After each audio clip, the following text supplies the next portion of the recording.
Hi, this is your host, Bruce Cartwright, Chief Instructor of SAC Tactical.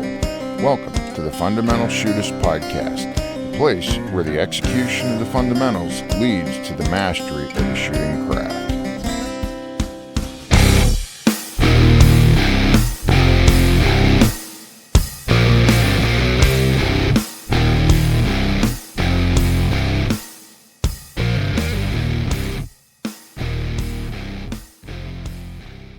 Good afternoon. This is Bruce Cartwright, owner and chief instructor at SAC Tactical. Joining me today is my son, Will Cartwright, who's one of our assistant instructors. And we are in mid-June of 2022 going to have a conversation about the 300 blackout. So, kick it off, Will.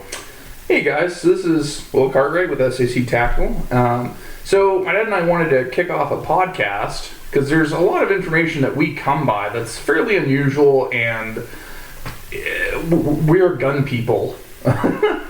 First and foremost, we are gun people, and we've learned a lot from older folks that we've talked to, and we wanted to kick off a podcast that basically let us talk about all kinds of different topics that are gun stuff and post it and start conversations in the gun community, because that's fun. We like doing that kind of thing. So we're going to be having ourselves a little conversation about the 300 blackout.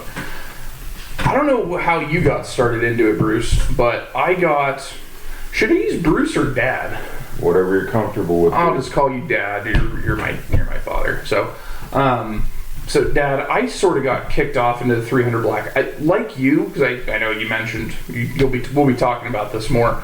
That when the 300 blackout first hit the market, it hit the market the second time. The first time is another story, but the second time it got kicked off, I thought it was a flash in the pan, because it's a cool cartridge. It's a 30 caliber bullet out of what is basically a 5.56 platform, and it's cool. I like it. But yeah, it's a flash in the pan. Unless it becomes mainstream, I don't really want to invest a ton of money into it, because I want to shoot a ton of it. For me, I don't really see a whole point of buying a gun and shooting, a couple thousand rounds a year. I want to shoot, if I can, tens of thousands of rounds through a platform. And, ammo availability is sort of a key factor for me. But when I got kicked off into it, I had seen ballistics data out of the Bureau, the FBI, that basically said you really shouldn't be running a 5.56 in an AR platform under 11 inches. Because it's basically a super cool 22 Magnum. It's a very reliable 22 Magnum. And so I'm like, man, I'd really like to have something a little shorter that has real rifle ballistics, i.e. the 300 blackout. So I started playing with it as a pistol, and then because we built a pair of pistols. You built one and I built one. Did you build yours first? Yes, I did. But that was after we built, I had HCTC Firearms in Hayden, Idaho, cut me a barrel for my blackout rifle. So I remember you having the rifle built. What was your thinking at the time? Because it's a full 16-inch barrel. It's a real carbine. Right. So why did you build it? I was not looking for subsonic use. I just wanted essentially a gun that if it's pouring down rain and I want to go hunt with, I could take an AR in 300 blackout, take it into the woods of North Idaho, and go hunt deer with it.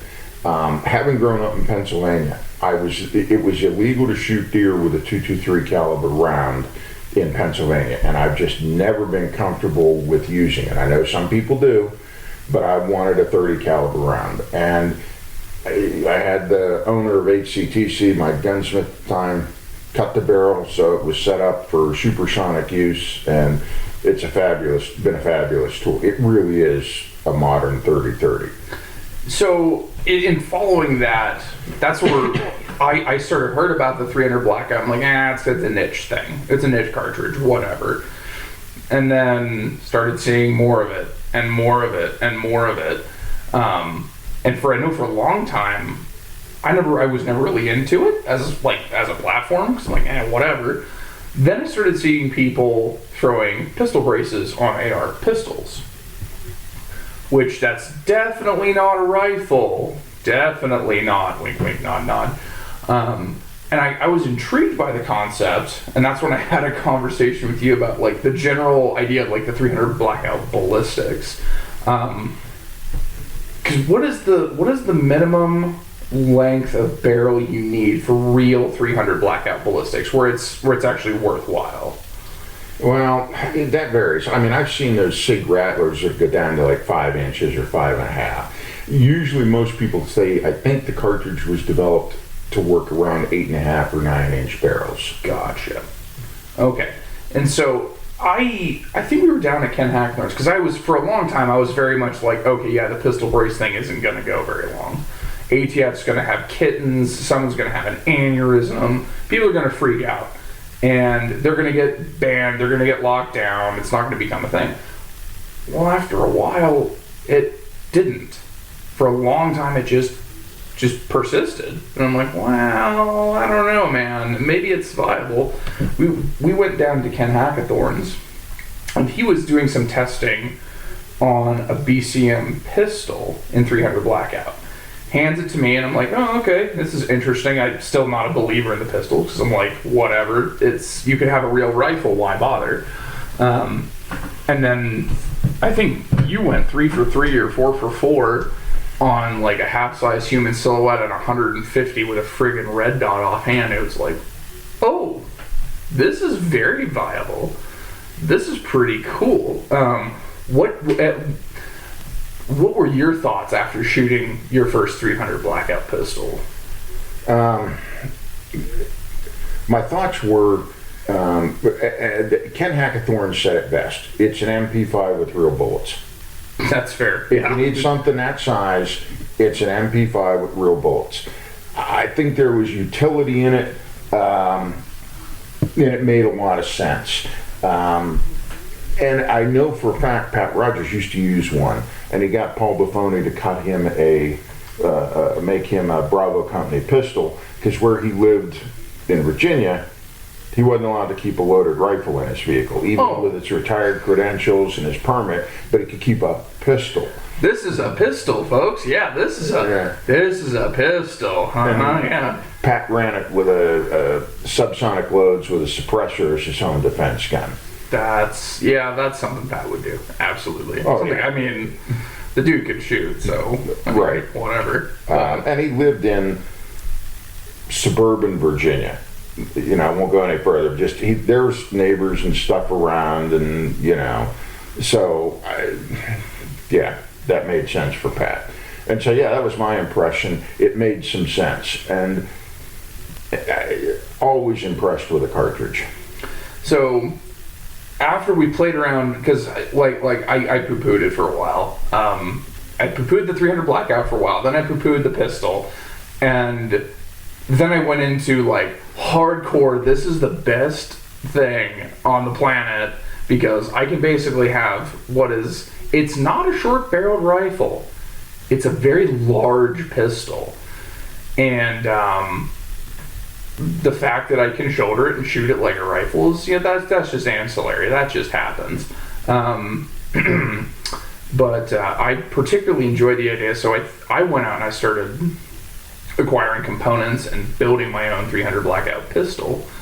And then, did you assemble yours first? Yeah, I did mine first. I shot it, and because I think yours was what, an 8.5? 8.5 inch. An 8.5 inch, and I shot it, and I didn't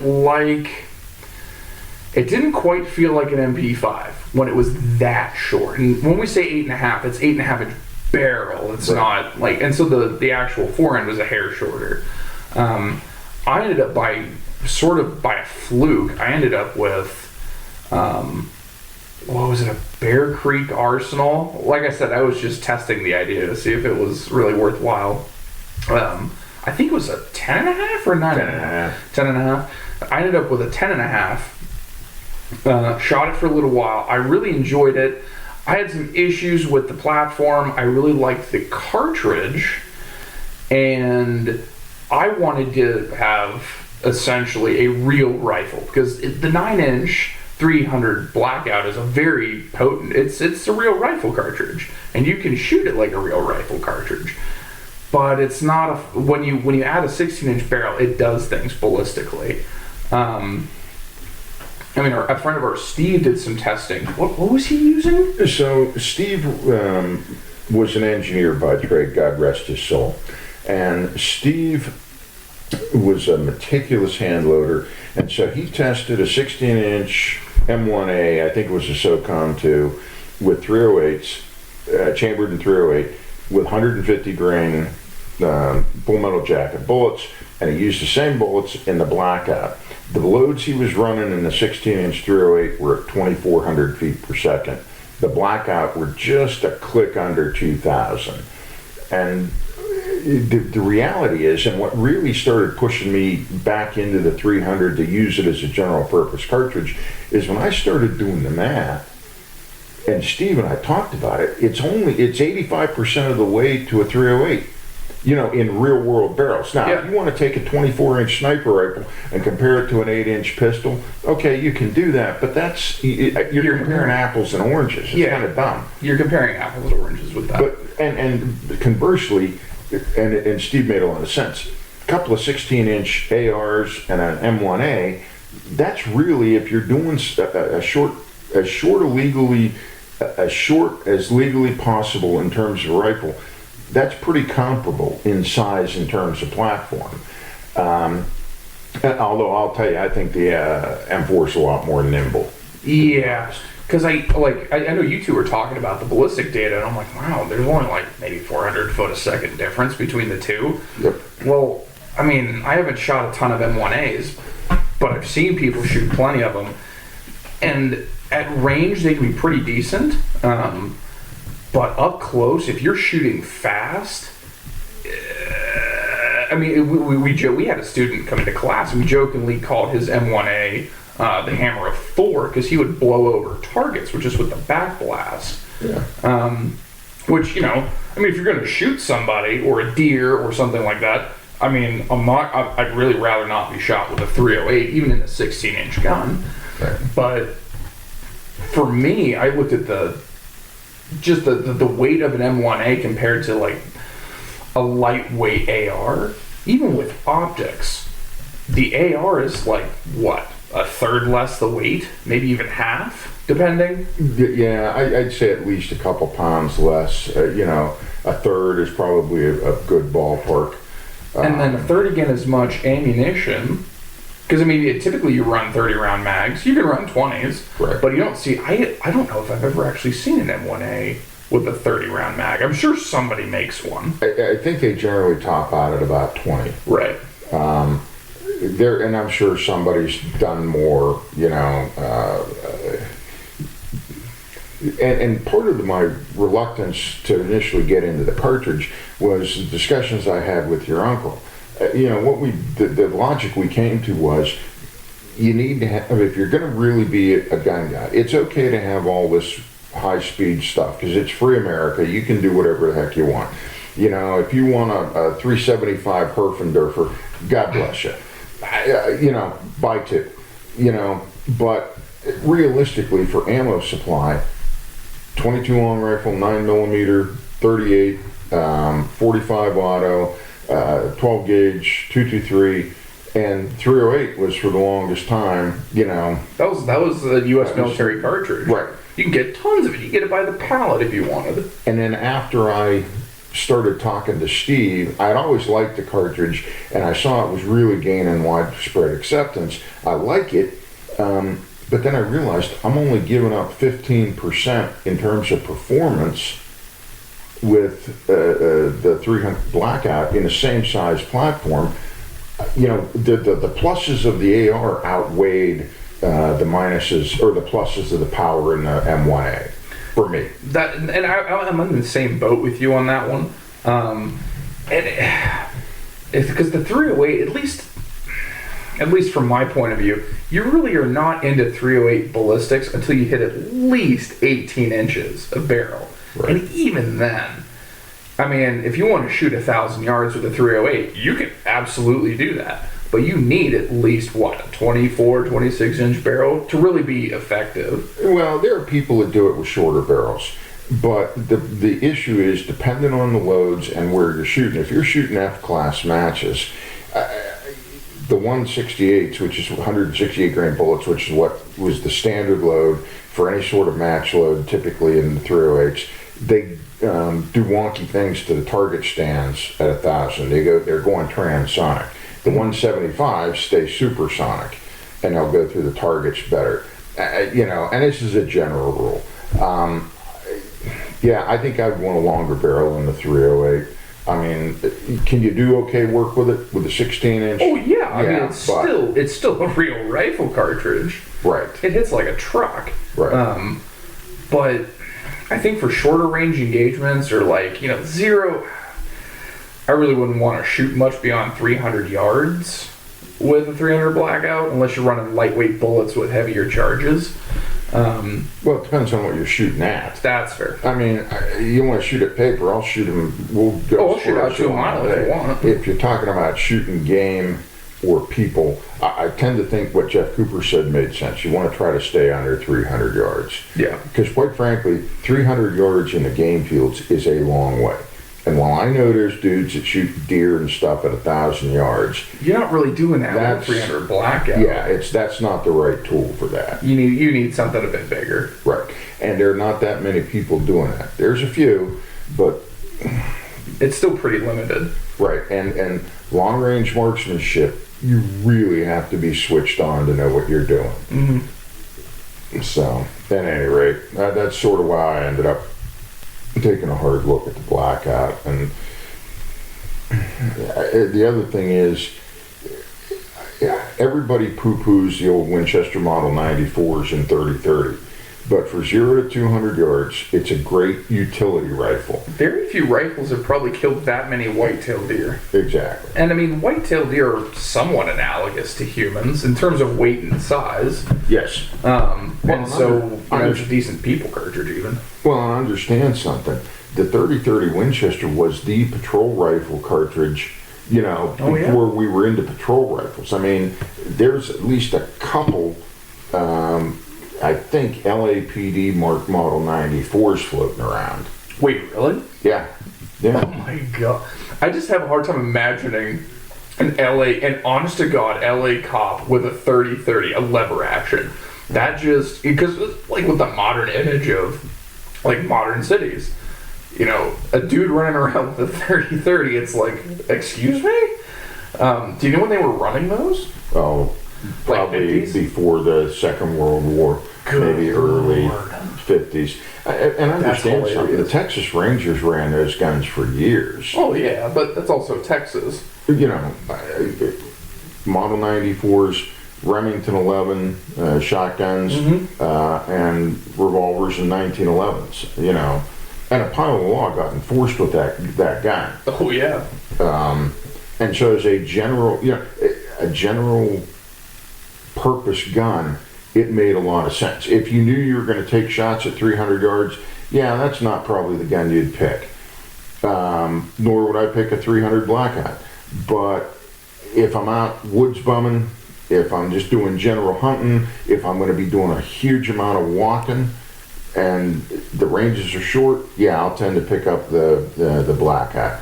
If I'm going to hunt eastern Montana, where you get all those big fields, you're going to need something with a little bit more reach. You're going to need something with a lot more reach. Yeah. So, because I know I recently just pulled apart the pistol, and I've been developing and building another 300 blackout, but I wanted, because here's the deal, we live in Montana, and a lot of shots out here, at least on game, you're looking, unless you're in sagebrush and you're on tree lines or something, you're looking at 300 plus yards, which you need to bring a bolt gun. But I wanted something like a modern day 30-30 lever action that was relatively smooth, slick, snag free, that I could run in the woods. If I wanted to shoot, if I had a place to hunt whitetail, I could go shoot whitetail and shoot it very comfortably out to 200 yards without much of an issue. Plus, I wanted to get into casting 30-30, or excuse me, casting 300 blackout flat nose ammunition, partly because I like the AR platform, but we live in Grizz country, and there are people that have killed Grizzly with an M4, but the only time I've actually heard of that happening, it was pretty much a mag dump situation.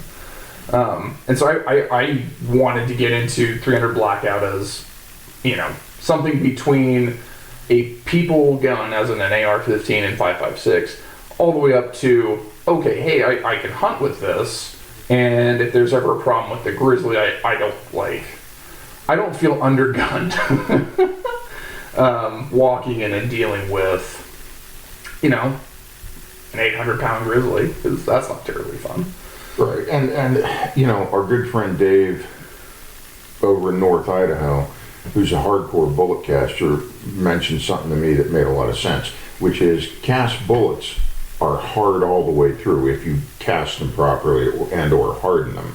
A lot of what passes for high penetration ammo, like in 308, people think it's just full metal jacket, and the reality is it's not nearly as, those bullets are not nearly as tough as many people think. And so a powder coated 150 grain flat nose in a 300 blackout is going to penetrate pretty well. It's going to penetrate very well. And you can make your own bolts. There's something to be said for that, especially in a day and age when primers are $129 a thousand and all that stupidity. And just buying bullets. I mean, just pulled bullets. It's getting way more expensive than, even from 5 years ago. Yep. Way more expensive. Painfully expensive. Dude, when I first started loading the 223, I was buying pulled 223 55 grain bullets for 2 cents. I bought them at one point at 2 cents a piece, and then they kicked up to the magnificently large price of 3 cents a piece. Ooh. You can't touch them now for less than about 8. Yeah. And that's what, just full metal jacket, 55 full metal grain? Jacket, cantilever, 55 grain bow tail. Jeez. When did you start loading for the 5.56? Oh God. Well, let's see. I'm in my late 50s. I started hand loading when I was 12. And 5.56, probably late teens I started. 17, somewhere around there, So it's, I've been doing this, I've been loading 5.56 probably close to 40 years. Good Lord. Yeah. Yeah. I mean, that's 2 cents a piece. Yeah, that's with inflation. I shot my own reloads, or what got me really going was I used to shoot the old Crowfoot practical matches outside of Monroeville, Pennsylvania. Yeah. And they had a battle rifle stage, and that's what got me into, everybody back then was running 308s, but the 223 was cheaper.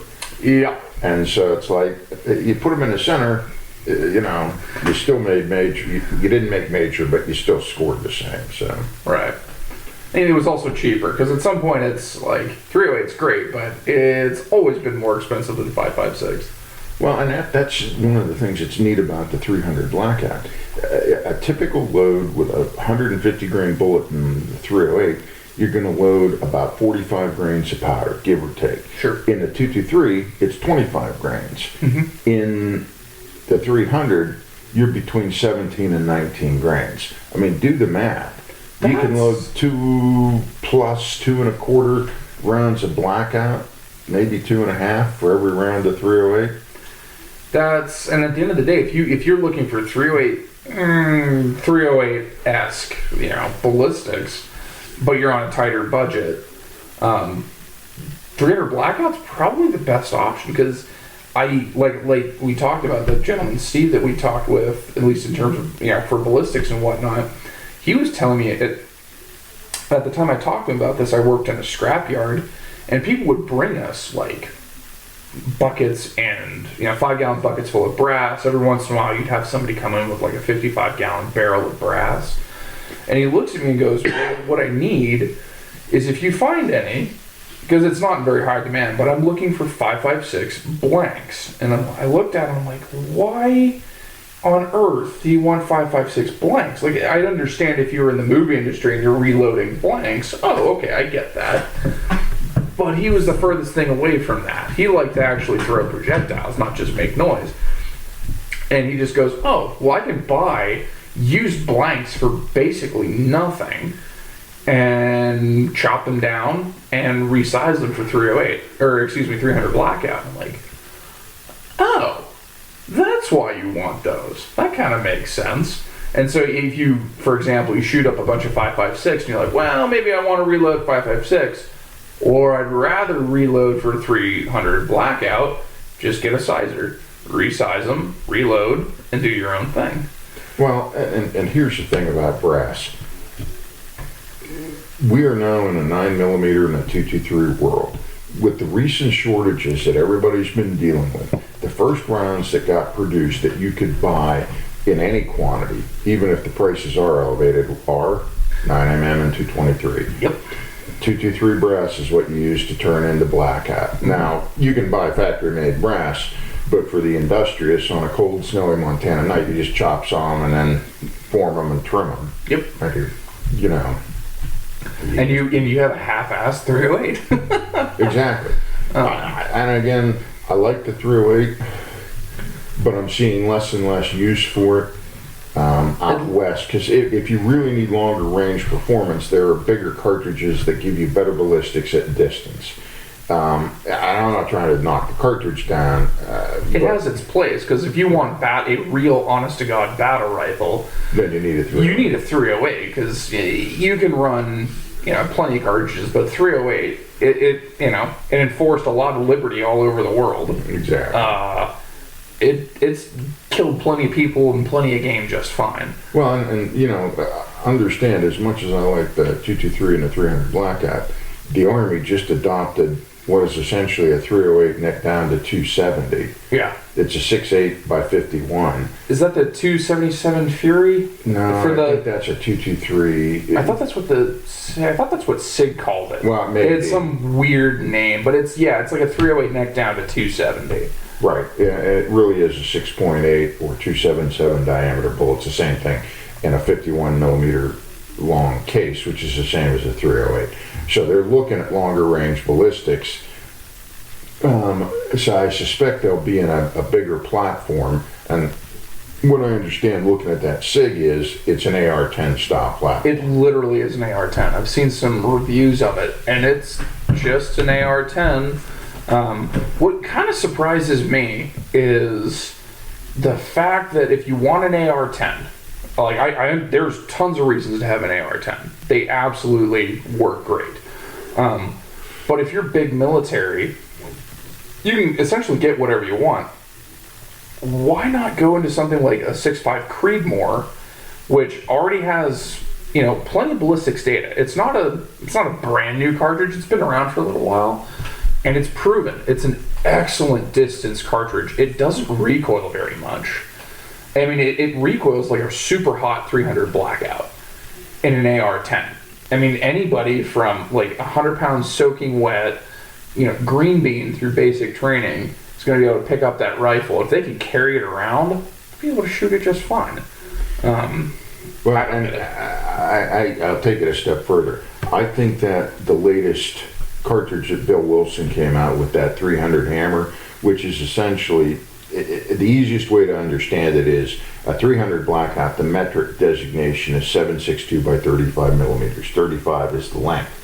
The latest 300 hammer is 7.62 by 45, and the velocities are way closer in an AR to a 308 than out of an AR-15, not even an AR-10. Out of an AR-15. Right. And of course, that's not what Bill was trying to do. My understanding, he was looking for a hunting cartridge and all that. But that would make more sense, because at the end of the day, the other issue is, there's two other issues. One is, you got to hump all this stuff. Yeah. And 100 rounds of 6.8 or 277 Fury or whatever they call it, versus 100 rounds of 223 or 100 rounds of 300 blackout, that's going to be a heavier load. It just is. And when you're talking about, and people talk about having these real big guns, and I understand it, But you got to realize your soldiers come in all shapes and sizes. And there are some that are relatively small, and you're handing them a You're handing them a real rifle. a big, heavy, and while I'm sure they can learn to shoot it, you're still... There's a power curve. Right. If you hand a 100-pound person, you know, what are those NGSWs? I think it's the NGSW. What are they like? I'd have to look up exactly how heavy they are, but it's an AR-10. If you had a 100-pound person, an AR-10, they're going to have a less easy time of running that same gun than a 200-pound person in an AR-10. Right. That's just physics and math. I mean, right. Bigger people handle bigger things better. Surprise. Right. Well, so yeah, I don't know. I go back and forth on all of it, but getting back, I think the blackout makes an awful lot of sense. And it's funny, I was observed some rounds that were supersonic rounds, that 150 grain bullet doing roughly just a click under 2,000 feet a second, run through a suppressor. And it's amazing how quiet that is. Even a supersonic cartridge is surprisingly quiet. It's like an unsuppressed 22.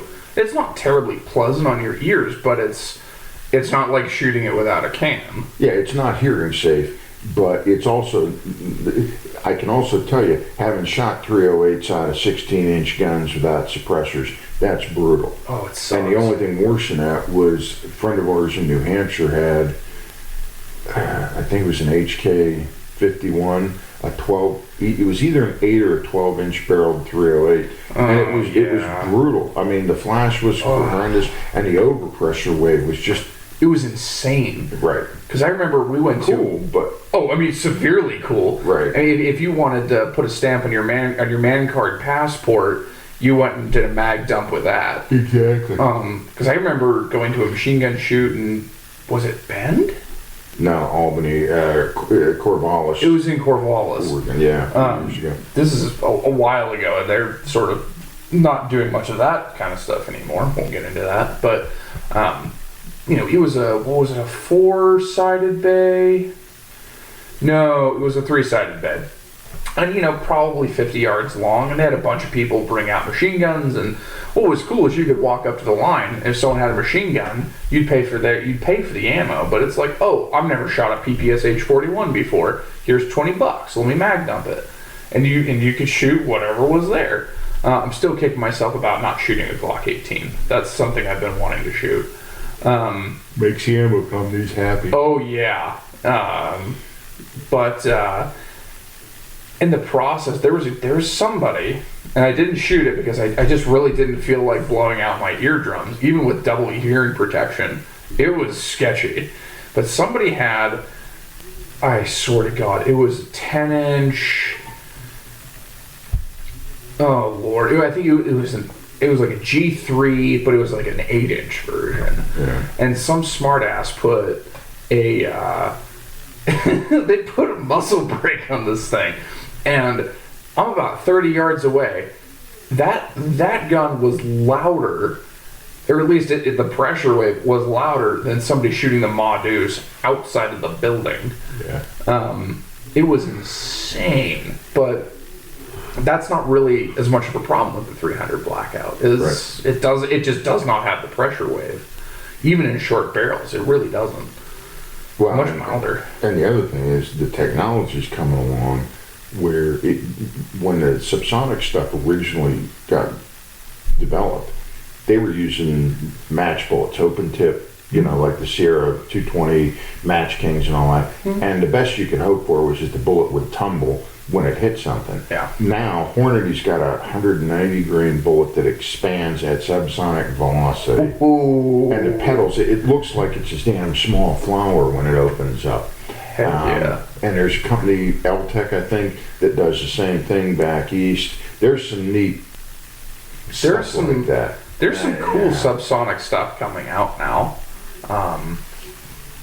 But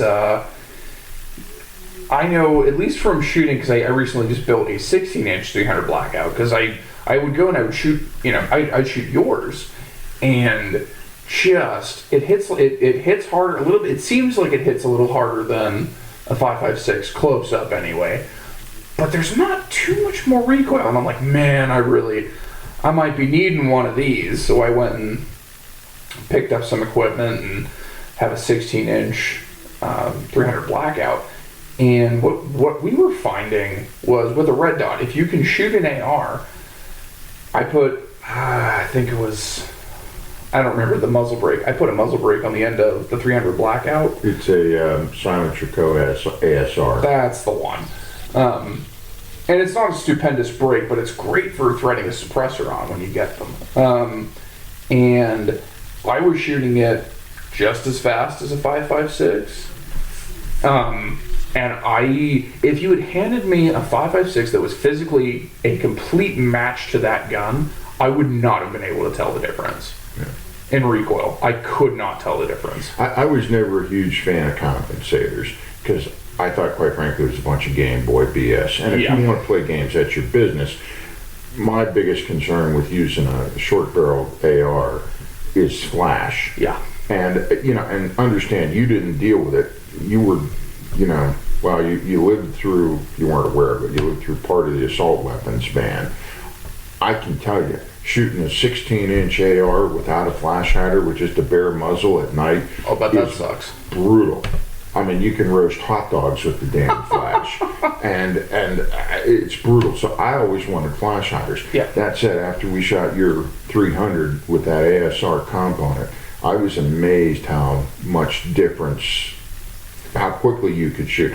I think it's problematic. I think people spend too much time worrying about shooting how fast they can shoot versus... You should learn how to freaking shoot accurately, and then the speed will come. You should be worrying about hitting fast, not just shooting fast. Yeah, and there is so much emphasis on shooting fast that I think it's a mistake, but it's easy to measure, and that's why we face it.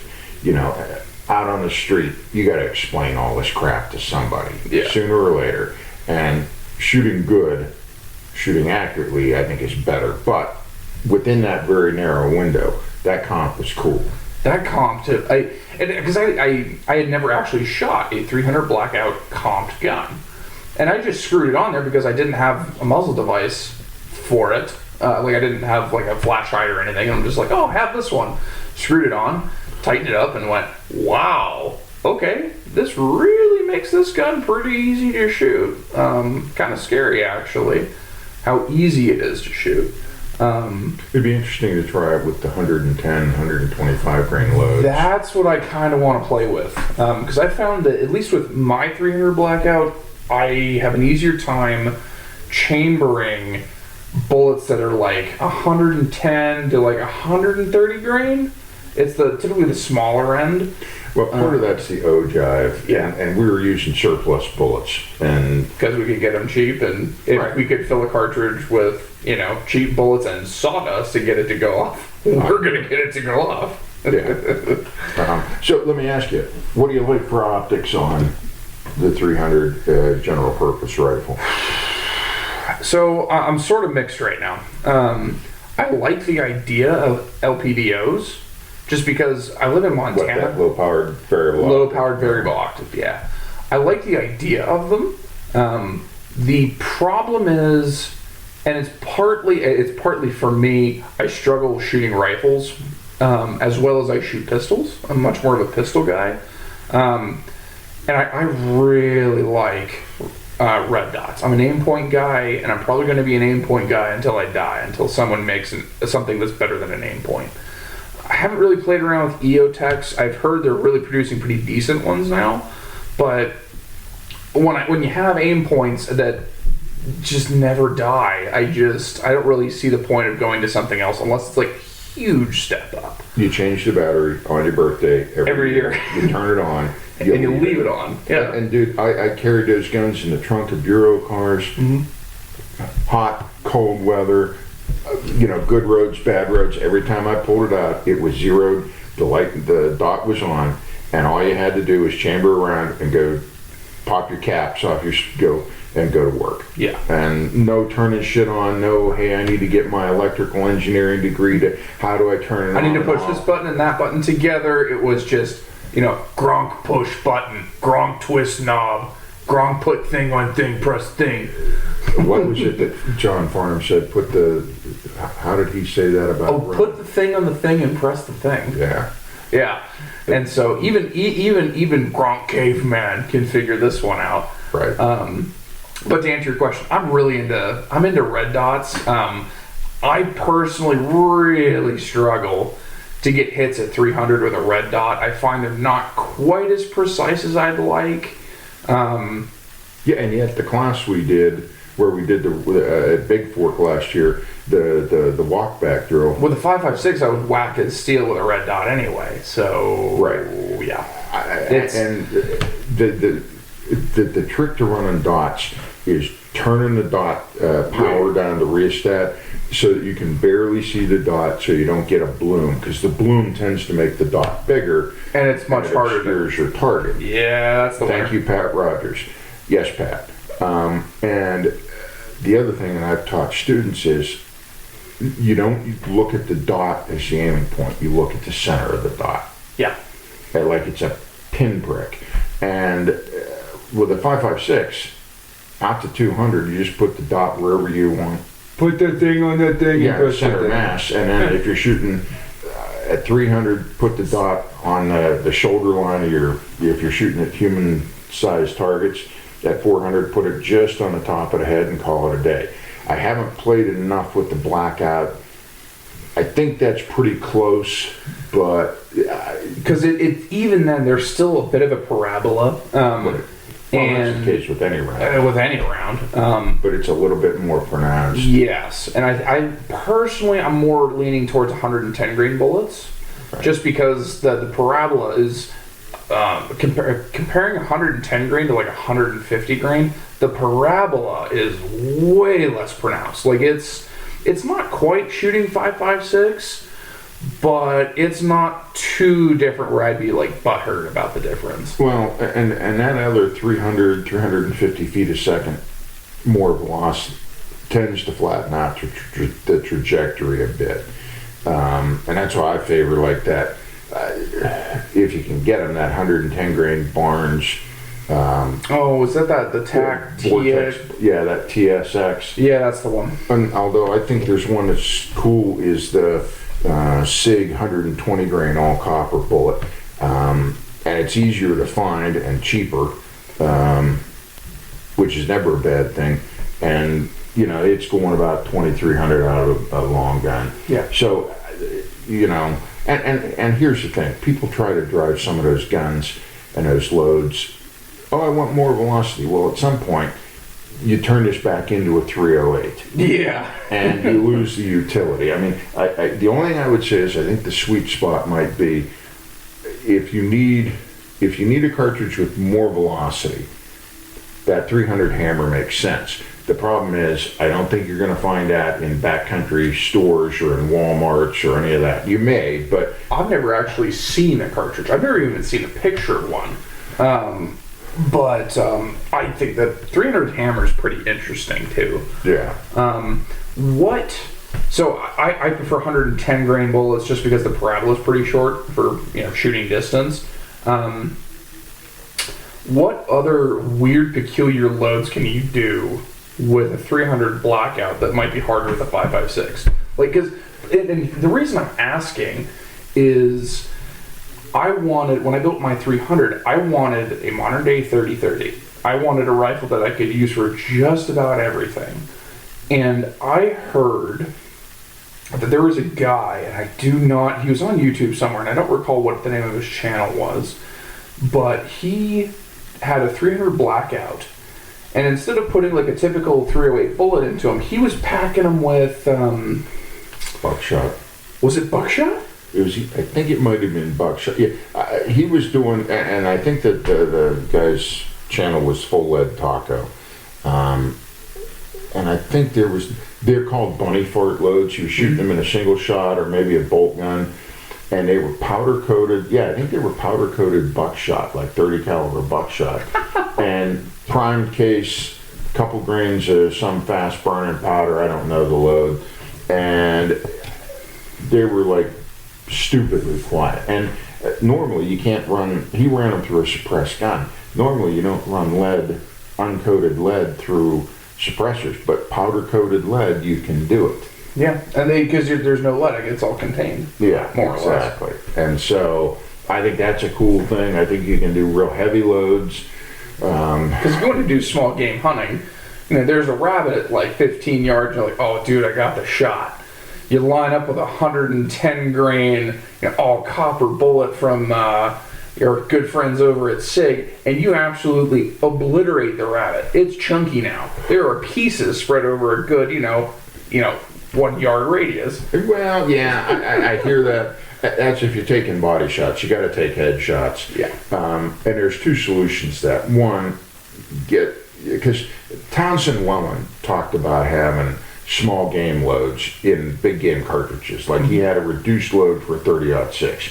The only downside to that is that's a bad thing to have in the chamber of your gun when you're thinking, oh, I've got to deal with the grizzly bear that I didn't see while I'm taking a dump in the woods. Yeah. And I'm shooting at it with a bunny fart load. So there are some people that say just run full power loads because it's zeroed. Right. There are others that want to. It's America. Pay your money and takes your choice. Yeah. But I also think if you like to experiment and hand load, it's got to be fun to play with that. Oh yeah. It's not going to feed in an AR action, but yeah, just cycle the bullet, you'll be fine. I just like the idea of, this is more or less just a 22 out of what is essentially a full size, fighting rifle, like carbine. Right. I just think it's funny and unusual, and frankly a lot cheaper if you're doing like training up close or doing malfunction reduction drills or something like that, because it probably won't cycle. I guarantee you it won't. Right. Right. But hey, push, pull, rack, and roll. You keep doing that and do that a whole way through a 30-round magazine. You'll learn how to do it real quick. I tend to lean towards probably staying with 110, 120 grain bullets as a general load, knowing the sight difference for the 150s.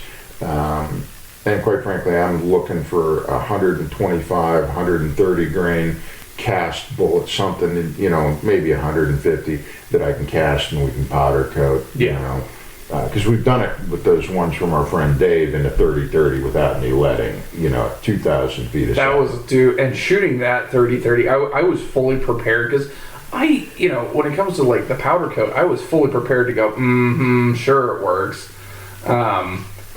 And then, you shoot a bunch of lead rounds through something, like, oh, this sucks to clean. Then you shoot a bunch of the powder coated, and you're like, I can't tell the difference between that and Full Metal Jacket. Well, Dave actually ran the bullet he sent us for the 30-30 through a 308, and he put a gas check on it, and he ran them at 27 or 2800, and he didn't get any leading.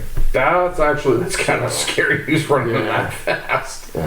But so there's all sorts of weird things you can do with it. I think you can run heavier bullets, the subsonic, and I think the next great wave in this thing is a heavyweight 200, 190, 200, 220 subsonic that expands well. And once you see that, I think the days of using the old Sierra Match Kings and stuff, they're great bullets, but using them for expansion or for subsonic purposes, there won't be a reason when you can get a 220 and it that expands. Like and what you'll see is guys either running powder coated lead for cheap practice ammo, or like these Lehigh. I think Lehigh Defense has some of that stuff now, and the L-Tex, like I mentioned. So I think you'll have a pretty good load like that. That's where that's going to go. Yeah. I think that the supersonic stuff in 110 grain range will continue to be used. It makes sense. Yeah, I've used it a ton and I haven't had any problems with it. For me, it tends to feed better because there's not as much of an ogive. It's more of a straighter projectile, and it's like a truck. If there was one thing I would ask the ammo companies to think about, Federal Ammo makes a line called Fusion. Yeah. And it's their hunting ammo. And everybody looks at it like, oh, it's just hunting ammo. but it's actually a bonded core bullet. And they make a round in a 300 blackout, but it's a 150 grain bullet at 1900 feet a second.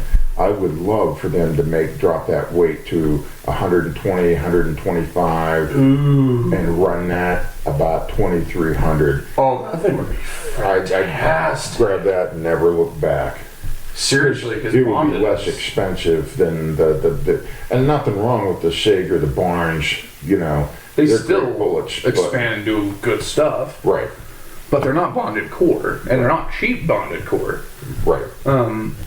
But yeah, that's I do enjoy the 300 blackout, because at one point I was considering getting into an AK platform just as a truck gun, a cheap gun.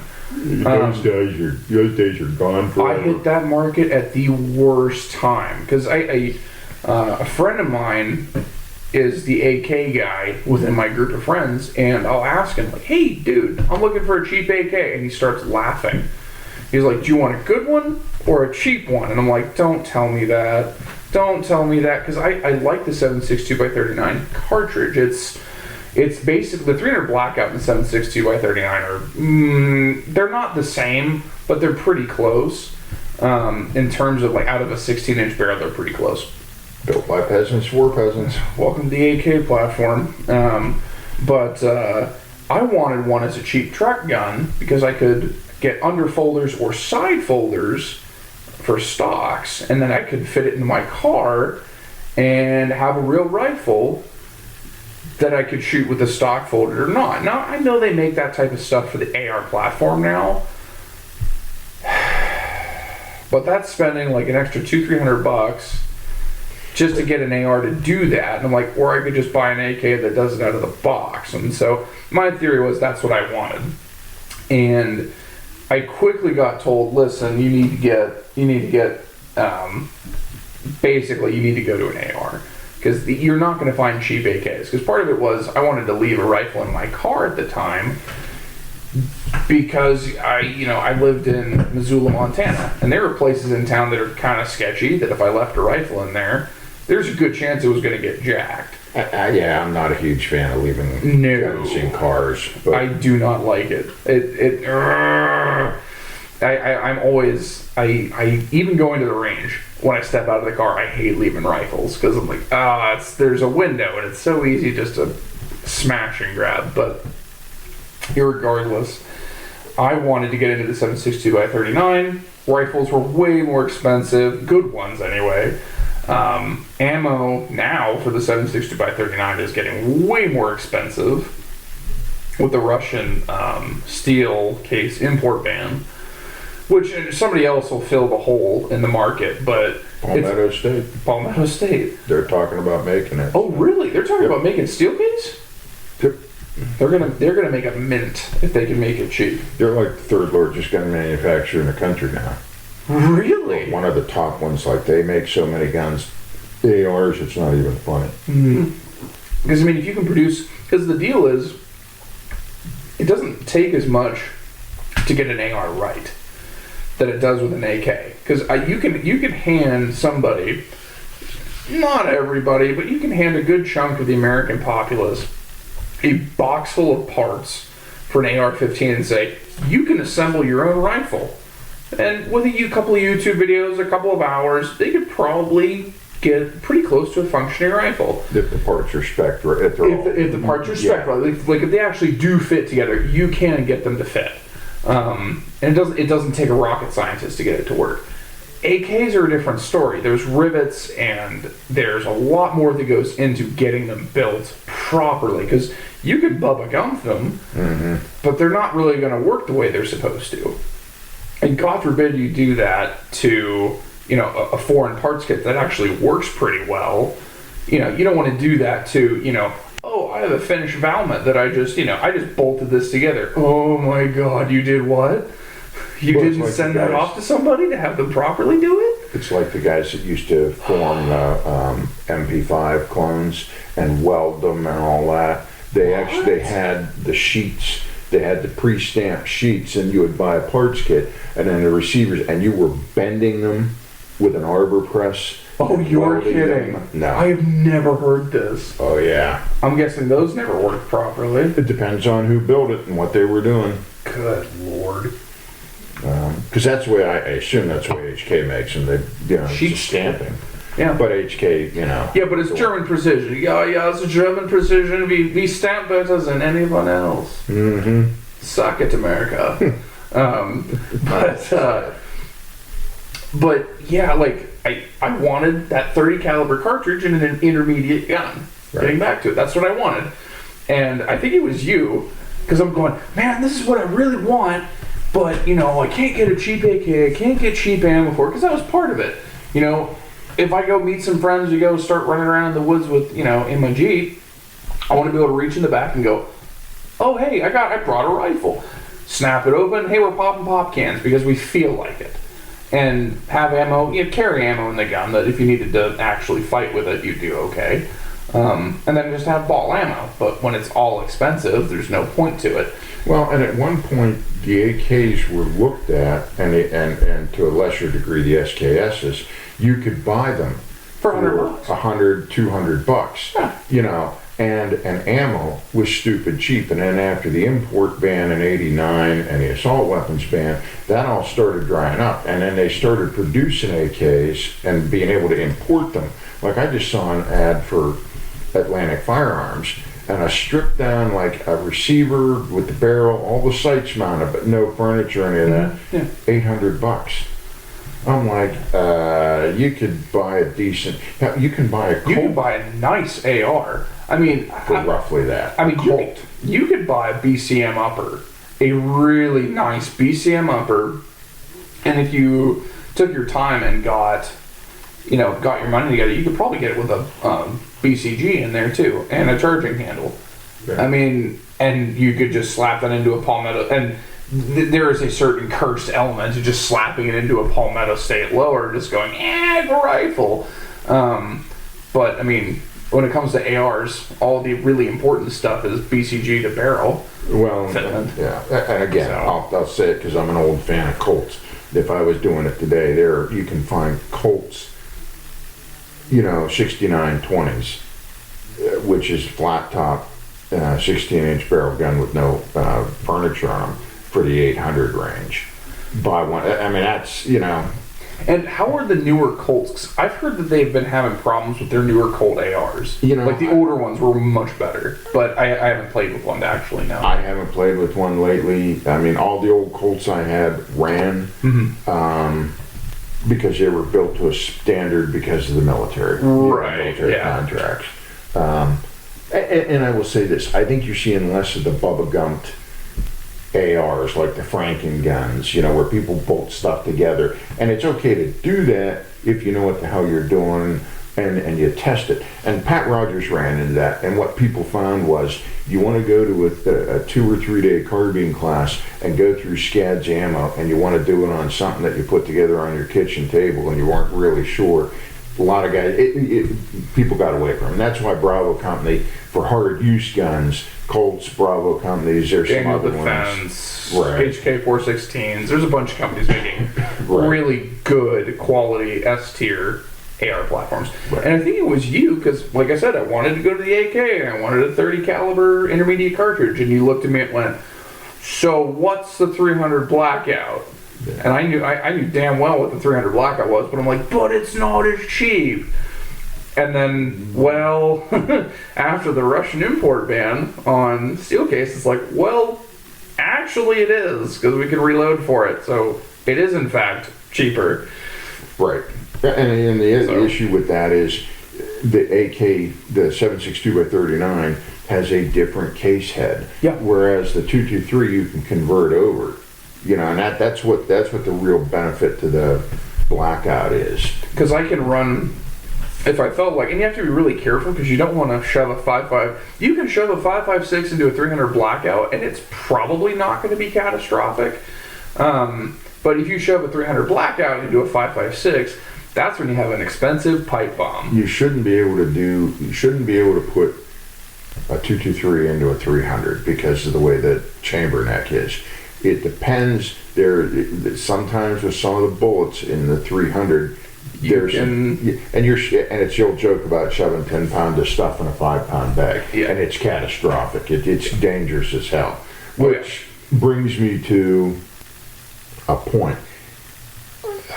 Having both of those guns loaded in your home, if you might have to grab them, I think that can be problematic. I think you have to use different mags, and I think, quite frankly, my general use, if you need a carbine, pick one or the other. Yeah. Like, if you're going to run 223, keep all your mags. If your mags should only be filled with 223, and you have to make sure you're not putting the wrong ammo into your gun.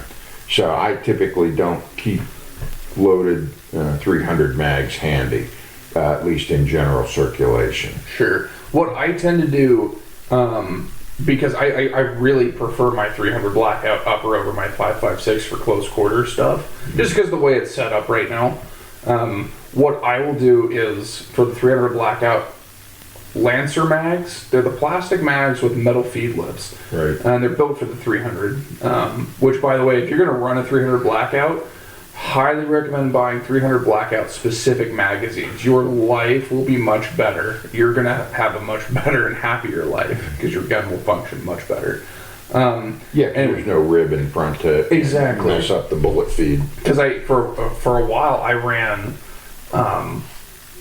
I think they were Mark II P-mags for the 5.56, and I was running 300 blackout in them, and I'm like, why won't my gun function? It's like, well, because it narrows towards the front, and you have fat bullets. It will with the 110 grain bullets. Right. They're not. The ogive isn't as extreme.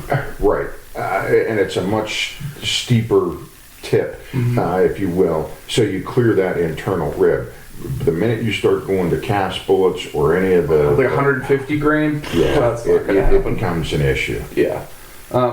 So what I tend to do, and I don't recommend this, for most folks, you really have to have it be switched on, really have to be paying attention.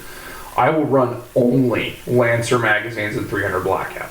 I will never pull steel, aluminum, or any other type of magazine is loaded with 5.56. Yeah. They are never, ever loaded with 300 blackout. Only Lancer mags, and the reason only Lancer mags, when you pop one, even in the dark, you can definitely feel the difference between plastic and steel. And P-mags, they're all plastic. All metal mags are all metal, big surprise. But the combination of the two is very easy to tell the difference. And so if I'm searching around for a magazine in the dark or in a poorly lit environment, I can't see what I'm doing, it's very important to me to go pick up a magazine. Ooh, that's 300. Ooh, this is 5.56. And then if you can, visually inspect. And there again, if you're going to rely on a carbine for a defensive tool, pick one or the other. Yes, dude, don't try to play... don't play mix and match because it won't. Things will not function properly. Well, and that's why like in agencies that run 223 carbines, I think having 300 blackout carbines as a general rule is a mistake. It's a terrible idea. Have one or the other, but not both. Because for like committed gun people, we can look at a 300 blackout or a 5.56 and go, oh, I know what this is. I know what this is for, and we just know the difference. Yeah. But for folks that are not dedicated gun people, you really have to make sure the less potential swapping problems you have, the better. So pick either 300 or pick either 5.56. But dear God, unless you know what you're doing, do not do both. Yeah. Because there can be a lot of problems. But that's sort of the 300 blackout. I mean, that's sort of the reason why I got into it. And I've really been enjoying it. It's the American AK. I mean, ballistically, that's sort of what it is. But it's better to suppress, actually. I think it's the modern 30-30 is my take on it. Yeah. I mean, and I think yours is probably more accurate, at least to, the West, so to speak. Right. But I sort of think of it as It's our equivalent of a 7.62 by 39, and in my opinion, it's still better because I can run it in a 9-inch barrel and have still pretty decent ballistics. You do that with a 9-inch 7.62 by 39, that's kind of rough. Yeah. I mean, it's a rifle, but it's not.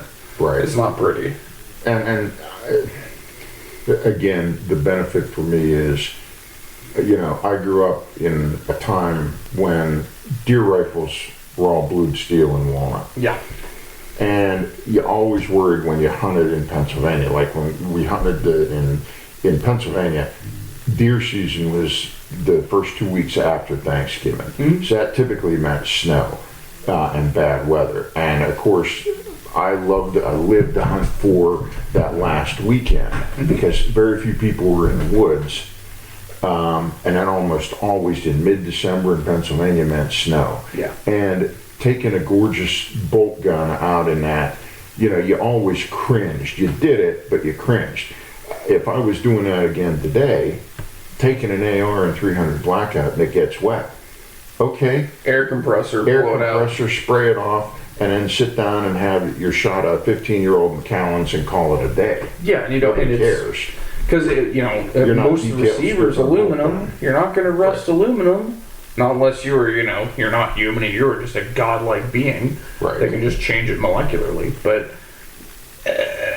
you just squirt some lube in there, blow all the water out, and grab your scotch and have a good day. The other thing is, those guns are, because you can collapse a stock, you can fit them to you. Like, so you got a bunch of, I always ran my stocks collapsed, or mostly collapsed on the ARs because I was running body armor. Well, you substitute body armor for heavy clothes because it's 20 degrees out and you're freezing. Mm-hmm. You can do that with the AR. You're not doing that with your Model 70 Winchester. Right. And there's a place for those guns.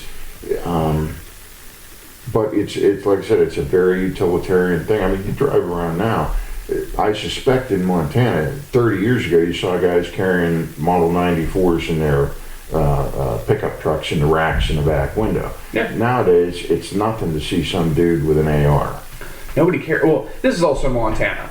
I think last I heard, Montana has the highest gun ownership per capita of citizen. I think the average was 3 guns a person. Or something. You gotta work to get that up. I'm like, those are amateur numbers. You gotta get at least 10 per person. That's amateur hour.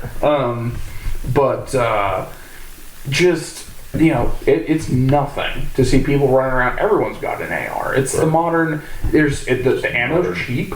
It's a modern musket. Yeah, it's the modern musket. It's an every man's gun. Everyone can have one.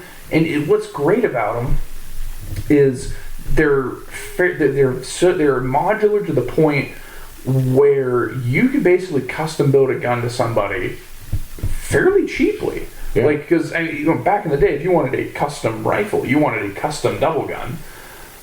You wanted a Holland double gun, for hunting or whatever.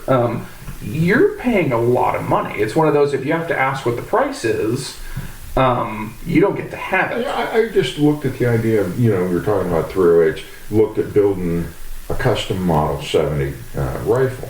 Yeah. The cheapest action I saw was $500. Yeah, A stock, unless you get some beat up wood stock in a gun shop, you go to a Macmillan stock, a nice that's $600. Yeah. A match grade barrel is probably $3. Mm-hmm. Bottom metal is probably $200 to $300. Mm-hmm. Mounts, there's another $200. So you're at $1,500 before you even break a sweat. Before you even got optics. You're not even paying to have it put together. Yeah. And there's nothing wrong if you want to do it, but in terms of customization, the AR is, it's the new everyman's rifle, because I can build an AR for someone, slight statured female. I can build a very light, very easy to handle rifle and just go, yeah, here you go, and they'll just run it all day. They'll run it in a class. Nobody thinks twice. Well, the modularity of the AR is just beyond comparison. I mean, think about it. You get one lower, a standard strip lower, you build it up. Mm-hmm. You can run a 223 upper on it. You can run one of the old style fixed front sights, typical, military Still style legal. AR. You could run a free float rail. You can run it in 300 blackout, 47.62 Wilson, the 300 hammer. 22. You can put a friggin' 22. You can 9 put millimeter. 9 millimeter. And 45? Somebody's yes, making your a uncle's 45. got one in Yeah. 45 that he raves about. Because man, I love the idea of having an AR in 45. I really do. Just because I'm a boomer in a 25-year-old skin. I love me some 45 action because I carry 45 because they don't make a 46. Or I carry a 44 because they don't make a 45. But the modularity in the AR platform is amazing. And what's great is if you decide, hey, I'm going to buy one exquisitely tailored lower, you can have half a dozen uppers and as many calibers. They'll run. They may not run perfectly, But even then, they're getting much better. but they're getting to the point where it's almost hard to tell. Right. Like, even a good CNMG 22 upper. I could slap that on a BCM lower designed for a 5.56 with the right magazines. It'll run all day. The zero doesn't change. It's just a plug and play. Yep. Do what I want, and it's fantastic. It's the modern every man's rifle. Right. So Something to be said for that. So, any other thoughts about the 300 or the way you set it up? I used to be super hot to go on plastic furniture, just because it handled heat better. It wouldn't roast your hand if you did a lot of shooting. And I'm getting to the point where I really prefer aluminum forends, free float forends, and the longer the better. I used to really enjoy shorter, like Magpul Mo, or MOE, however you want to pronounce it. Yeah. Plastic furniture. And for a lot of guns, I still do, because sometimes you just want to build a cheap gun and you need to throw something on it, and this stuff will last forever. It's thermoplastic. But I've found that the farther I can get my support hand onto the forend, my control of the rifle goes through the roof. And with a 300 blackout and a full 16-inch barreled gun, with I think I'm running like a 15-inch rail. It's like right at the end. Yeah. It's amazing the amount of control I get. Like it's night and day difference. It's more important to me to have a 15, or you max out the length of your forend than to have a comp. Typically what they are. Yeah. It's more important for me to have a longer forend than it is for me to have a compensator. Like, you can do more with the forend than you can with the compensator, at least in terms of recoil control. Right. But those are sort of my thoughts on the 300. How about you? Yeah, again, at the end of the day, it's a modern 30-30. Yeah. It is, I remember reading an article years ago. Guy talked about inviting a bunch of his buddies out to the desert to just some informal shooting contest. He didn't tell them anything about it other than you're going to have a bunch of problems you have to solve. Everybody showed up with a carbine. An AR. An AR platform carbine. And it may not be the best tool for everything. It's not the best tool for clearing houses. Okay, I get it, but it can be done. It may not be the best thing for shooting 500 yards, but you can do it if you know what you're about. And so as a general purpose tool, it really is, in many ways, I don't want to sound like a heretic, but it really is the modern embodiment of what Jeff Cooper talked about with the Scout rifle. It isn't the same forward-mounted optic and all that happy stuff. But it's the and it same doesn't general meet the idea. weight. But in terms of a general purpose rifle / carbine, it really, in my mind, gets you real close to that. It's the modern Scout rifle.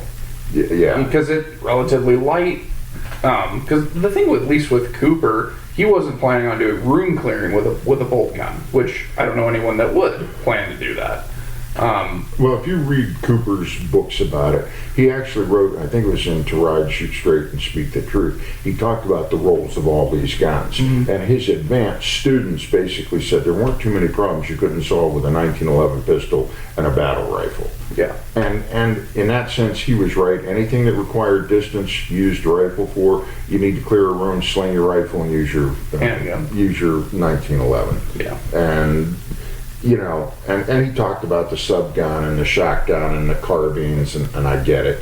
And there are always niche uses, but you know, I think that pretty much covers it type thing. You know.